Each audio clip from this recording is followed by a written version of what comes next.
kita sekalian. Dan tentunya kita sebagai hambanya mengucapkan syukur alhamdulillah, segala puji bagi Allah yang telah menjadikan Al-Quran itu sebagai pegangan kita. Dan tentunya kita yakin bahwasanya Al-Quran itu adalah sesuatu yang membuat kita ini hidup dalam kebenaran, lurus jalan kehidupan kita. Dan tentunya dengan Al-Quran inilah Allah Subhanahu wa Ta'ala menjadikan kita ini hamba-hambanya yang beriman dan bertakwa. Tentunya bisa kita melihat ketika Allah mengutus Rasulullah Sallallahu Alaihi Wasallam dengan diturunkannya Al-Quran sebagai pedoman hidupnya. Tentunya kita melihat sisi kehidupan Rasulullah Sallallahu Alaihi Wasallam menjadi panutan hingga sampai saat ini, karena Rasulullah Sallallahu Alaihi Wasallam pertama kali menerima wahyu dan terus menjalankan apa yang diperintahkan oleh Allah Subhanahu wa Ta'ala, dan menjadilah Rasulullah Sallallahu Alaihi Wasallam sebagai manusia yang penuh kesempurnaan yang kita jadikan sebagai panutan. Maka dari itu dalam hadis dikatakan, taraktu fikum amrain ma in tamassaktum bima lan tadillu abada, kitabullah wa sunnatur rasul. Tentunya Al-Quran dan hadis ini tidak bisa dipisah-pisahkan, karena ketika kita melihat atau membaca Al-Quran sebagai pegangan hukum yang harus kita laksanakan, tentunya prakteknya kita melihat Rasulullah Sallallahu Alaihi Wasallam. Maka dari itu dalam khutbah yang akan saya bawakan ini tentunya memberi nasihat kepada diri pribadi dan kepada kita semua. Marilah kita menjadikan Al-Quran itu sebagai pegangan kita, karena tidak akan kita dapat hidayah dari Allah Subhanahu wa Ta'ala karena kita tidak menjadikan Al-Quran sebagai pegangan kita. Sebagaimana kita ketahui dalam Al-Quran dikatakan zalikal kitab la raiba fi hudal lil muttaqin. Itulah kitab yang tidak ada keraguan di dalamnya dan menjadi petunjuk bagi orang-orang yang bertakwa. Tentunya akhir-akhir ini kita melihat begitu semaraknya orang tua mengirim anak-anaknya untuk belajar Al-Quran. Karena memang kesadaran ini tumbuh dari hari ke hari, bahwasanya kita ingin menanamkan pemahaman keagamaan kepada anak-anak kita, dimulai dengan penguasaan Al-Quran itu sendiri. Di mana-mana kita mendengar anak-anak yang begitu banyak menyelesaikan hafalannya, dan begitu banyaknya orang-orang tua yang mengirim anak-anaknya ke pesantren untuk memahami agama itu. Tentunya Al-Quran ini tidak sekedar dibaca, tidak sekedar dilakukan, atau tidak sekedar dihafalkan, tetapi Al-Quran itu adalah sesuatu yang akan menjadi cerminan hidup kita.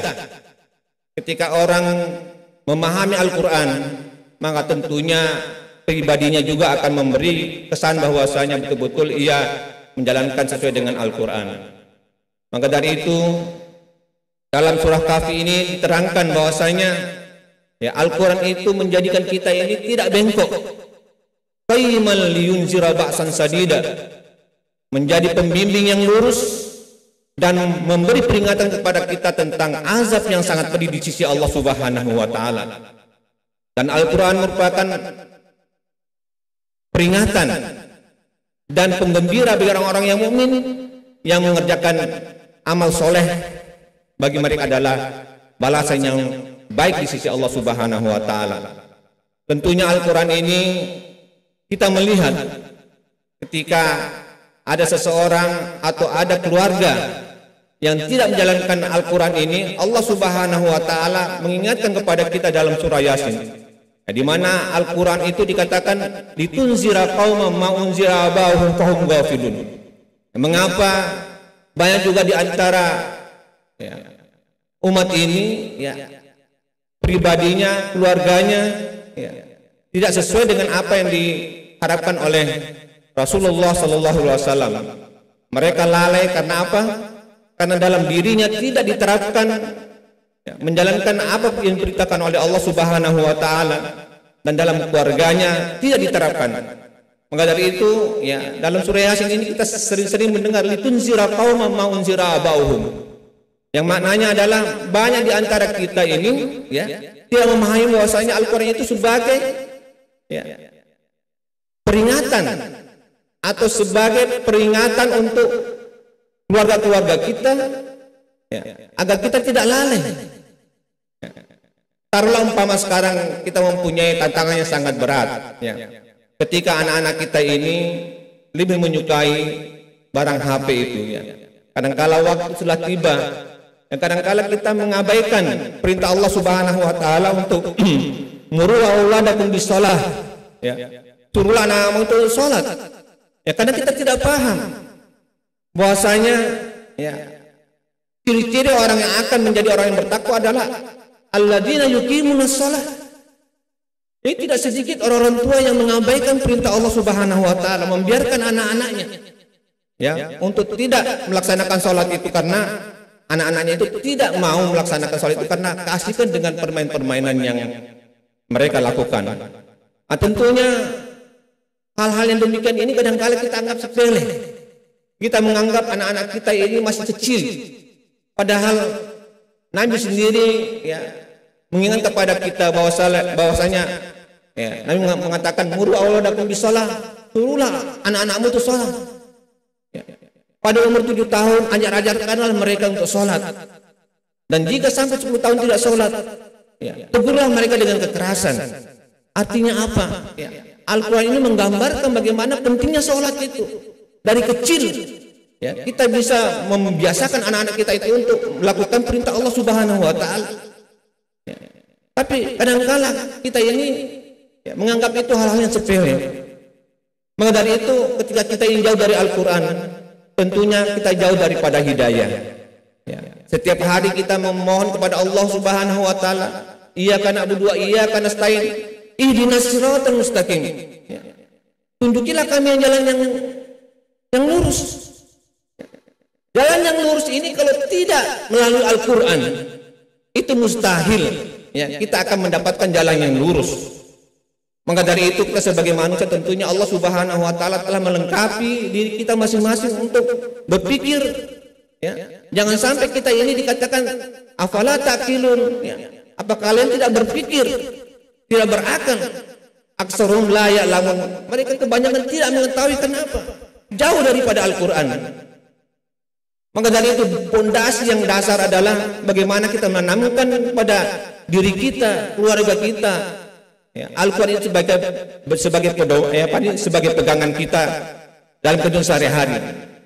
Dan pentingnya bahwasanya Al-Quran ini dari dulu sampai sekarang tidak berubah-ubah. Ya.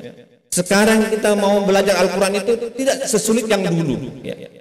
Dahulu kala ketika ada orang yang mau belajar Al-Quran, dia harus jauh-jauh mencari guru yang bisa mengajarkannya. Sekarang mungkin orang tuanya sendiri bisa mengajarkan Al-Quran. Ada, ya, buku Iqra itu, ya, walaupun seandainya tanpa guru bisa saja, ya. Umpama dia pakai pulpen, dia mengatakan a, ba, ta, ya. Seandainya kalau kita mau, ya, orang tua mau berkorban sedikit membelikan hal-hal yang bisa menunjang pemahaman anak-anaknya kepada Al-Quran, ya. Artinya ketika kita ini agak sulit untuk mendatangkan guru mengaji, tentunya kita ini berpikir bahwasanya, ya, alat-alat yang mendukung untuk pemahaman agama ini sangat banyak sekali. Maka dari itu, ya, Rasulullah SAW mengatakan dalam hadisnya, khairukum man ta'allama al-Quran wa 'allamahu. Artinya apa? Ketika Rasul mengatakan sebaik-baik di antara kamu adalah orang yang belajar Al-Quran dan mengajarkannya. Ya. Nah, sekarang kalau kita umpama dalam diri kita ini tidak menjadikan diri kita ini menguasai atau memahami Al-Quran, bagaimana kita mengajarkannya? Padahal ini adalah tugas kita. Tugas kita bersama-sama. Kapan Al-Quran ini jauh daripada generasi kita, maka kita melihat kekacauan di mana-mana. Muda-mudi sudah tidak bisa membedakan mana yang mahram, mana yang tidak. Mereka berjalan seenaknya saja, padahal Hal-hal itu dalam Al-Quran dijelaskan dengan sejelas-jelasnya. Tundukkanlah pandanganmu, ya. Kalau melihat lain jenismu, ini kan dalam Al-Quran semuanya. Tapi sekarang kita melihat bahwasanya tidak sedikit anak-anak kita sudah terlanjur basah, sudah terlanjur hamil, akhirnya dinikahkan. Karena orang-orang tuanya menganggap itu biasa saja. Itu pergaulan anak-anak muda sekarang, biar mereka pergi berdua-duaan tidak apa-apa, berkumpul berlainan jenis tidak apa-apa. Kenapa? Tidak memahami dasar agama itu. Bayangkan kalau kita melihat sekeliling kita ini, banyak anak-anak yang tidak tahu mana orang tuanya, mana bapaknya. Nauzubillah min dzalik. Itu kan berawal daripada apa? Pergaulan. Yang dalam agama kita harus mewaspadai pergaulan anak-anak kita. Anak-anak kita baik kalau mempunyai teman-teman yang baik. Kadang-kala kita punya anak-anak tidak tahu, ya, semalaman pagi baru pulang. Kita tidak mau bersusah payah untuk mendidik mereka. Ini sesuatu hal yang sangat berbahaya. Maka dari itu Rasulullah SAW mengajar kepada kita, nawwiru buyutakum bisalah wa qiraatul Quran. Terangilah rumahmu dengan mendirikan sholat dan bacaan Al-Quran. Tentunya kalau dalam satu rumah tangga ketika kita melihat atau mendengar rumah-rumah yang dikumandangkan ataukah dibacakan ayat Al-Quran, maka tentunya kesejukan itu akan terjadi. Tapi ketika dalam setiap rumah ini tidak sama sekali ada yang tahu membaca Al-Quran, nauzubillahi min dzalik. Maka dari pada kesempatan yang berbahagia ini, marilah kita sama-sama meningkatkan ketakwaan dan keimanan kita dengan memahami Al-Quran itu. Jangan cuma sekedar dibaca. Kalau sekedar dibaca, banyak orang membaca. Kalau sekedar menghafal, banyak orang menghafal Al-Quran. Kalau sekedar melakukan Al-Quran, banyak orang yang bisa melakukan Al-Quran. Tapi pengamalannya itu, Al-Quran kita jadikan sebagai pegangan untuk menjadikan kesesuaian dalam perintah-perintah Allah Subhanahu wa Ta'ala. Coba kita lihat, banyak orang menjadi qori, tapi tidak sesuai dengan pribadinya. Banyak anak-anak kita yang atau orang-orang yang hafiz Al-Quran, tapi berlainan dengan apa yang dikehendaki Allah Subhanahu wa Ta'ala. Maka dari itu, Al-Quran sangat penting sekali. Sehingga dalam salah satu ayat dikatakan, ya ayyuhalladzina amanu la taqrabus shalah wa antum sukara hatta ta'lamu ma taqulun. Hai orang beriman, janganlah engkau mendekati salat dalam keadaan mabuk atau tidak tahu sampai engkau tahu apa yang kau baca. Artinya apa, Bapak sekalian? Kita mengaji, kita salat, tidak sekedar kita membaca saja, tapi memahami apa yang kita baca sehingga kita bahagia dengan apa yang kita lakukan. Allah mengatakan qad aflahal mu'minun, sungguh bahagia orang-orang yang beriman. Alladzina hum fi salatihim khashi'un, orang yang khusus salatnya, khusus salatnya. Kenapa? Karena dia memahami apa yang dia baca. Tapi kalau kita sama sekali tidak tahu membaca Al-Quran, tentunya kita harus mempunyai kesadaran. Mumpung Allah Subhanahu wa Ta'ala memberikan kita waktu dan kesempatan, tidak sedikit orang-orang tua yang bekerja keras untuk memahami Al-Quran. Ada yang bisa hafal Al-Quran 30 juz, ada yang memahami dan lain sebagainya. Tapi namanya manusia ini mayatihi min zikrin min rabbihim mundasin ilastama wa hum yal'abun. Apapun yang datang dari Allah, baik itu Al-Quran ataukah kitab-kitab yang lain, mereka itu anggap sepele saja, dan malah mereka bermain-main saja dengan Al-Quran itu. Ini kalau kita dilalaikan dengan pernyataan Allah Subhanahu wa Ta'ala, maka Allah Subhanahu wa Ta'ala akan mengatakan dalam Al-Quran, falamma nasu ma dzukkiru watahna alaihim barakatan, watahna alaihim abwaaba kulli syai' hatta farihu ma'utu wa asnahum bakatan wa hum mublisun. Peringatan Allah ini mengatakan bahwasanya ketika peringatan-peringatan dari Allah Subhanahu wa Ta'ala itu tidak diperhatikan, maka Allah mengatakan, aku buka kesenangan bagi mereka. Mereka mempunyai harta, tidak menginfakkan hartanya karena mereka tidak tahu. Mereka nyaman dengan mengumpulkan harta, tidak ada rasa tanggung jawab untuk menginfakkan hartanya, membantu orang lain. Begitu juga ilmu, begitu juga kesempatan waktu yang diberikan yang sangat singkat ini, mereka bermain-main dengan waktunya, bergadang sampai tengah malam, akhirnya subuh terlewat dan lain sebagainya. Ini apa? Allah memberikan kesenangan. Ayo kamu bersenang-senang saja, karena mereka tidak memahami bahwasanya ketika melalaikan perintah Allah Subhanahu wa taala, azab yang akan menunggunya sebelum ia mati. Barakallahu li wa lakum fil Qur'anil azim wa nafa'ani wa iyyakum bima fihi minal ayati wa dzikril hakim. Fataqabbal minni innahu huwat tawwabur rahim.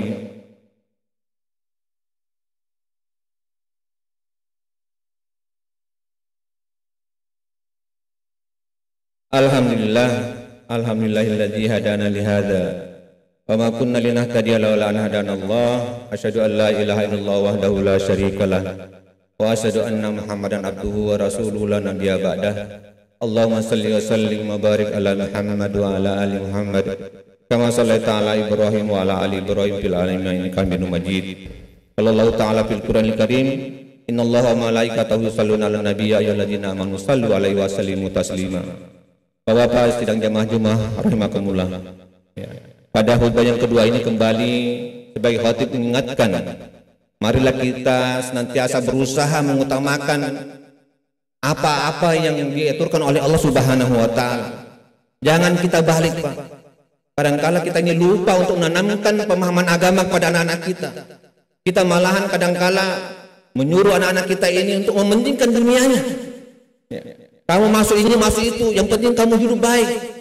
Tapi ibadahnya tidak diperbaiki. Nauzubillah min zalik. Banyak, Pak, ya, banyak orang tua kita ini sekarang ini terpesona dengan dunianya. Anaknya tidak sholat, anaknya tidak tahu mengaji. Yang penting dia jadi tentara, polisi. Ya, sudah aman lah dia. Padahal masih ada yang mengancam dia, Pak. Anak-anaknya tidak sholat, tidak tahu mengaji. Nauzubillah min zalik. Akan dimintakan pertanggungjawaban.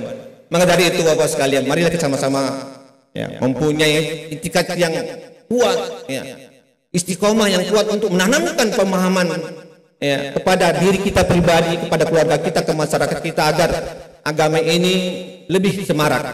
Maka dari itu Allah Subhanahu wa taala mengatakan wattaqi fima ataqallahu darul akhirah wa la tansa nasibaka minad dunya. Allah mengatakan tuntutlah ya, akhiratmu dan janganlah engkau lupa duniamu. Artinya akhirat itu ditanamkan dari kecil, Pak. Ketika kecil kita tanamkan, insya Allah mudah besar itu mau jadi apa kek, dia akan terus terbimbing karena ada pemahaman agamanya. Tapi kalau tidak, nauzubillahi min dzalik. Maka dari itu mari kita sama-sama berdoa semoga apa yang kita harapkan, ya, kita lebih dekat dengan Allah dengan pemahaman kita kepada Al-Qur'an pada diri kita masing-masing. Maka dari itu kita berdoa, ya, auzubillahi minasyaitonirrajim, bismillahirrahmanirrahim. Allahumma shalli wa sallim wa barik ala Muhammad wa ala ali Muhammad kama shallaita ala Ibrahim wa ala ali Ibrahim fil alamin innaka Hamidum Majid. Allahumma qil muslimin wal muslimat wal mu'minin wal mu'minat al ahya'i minhum wal amwat innaka sami'un qaribun mujibud da'wat. Allahumma al haqqo haqqo wasmati ba'ah wal batila batila warzuqna. Rabbana la tuzigh qulubana ba'da idh hadaitana wa hab lana min ladunka rahmah. Rabbana la tu'akhizna in nasina aw akhtana. Rabbana wala tahmil alaina isran kama hamaltahu alal ladina min qablina. Rabbana wala tuhammilna ma la taqata lana bih wa'fu anna waghfir lana warhamna anta maulana fansurna al qawmil kafirin. Rabbana atina min ladunka rahmah wa hayyi lana min amrina rasada. Rabbana zalamna anfusana wa illam taghfir lana tarhamna lanakunanna minal khasirin. Rabbana atina fid dunya hasanah wa fil akhirati hasanah wa qina adzabannar. Ibadallah, innallaha ya'murukum bil adli wal ihsan wa ita'i dzil qurba wa yanha 'anil fahsya'i wal munkar wal baghi ya'idzukum la'allakum tadhakkarun. Fazkurullahal azim yazkurkum wa la zikrullahi akbar. Aqimis shalah. Allahu akbar, Allahu akbar. Asyhadu an la ilaha illallah.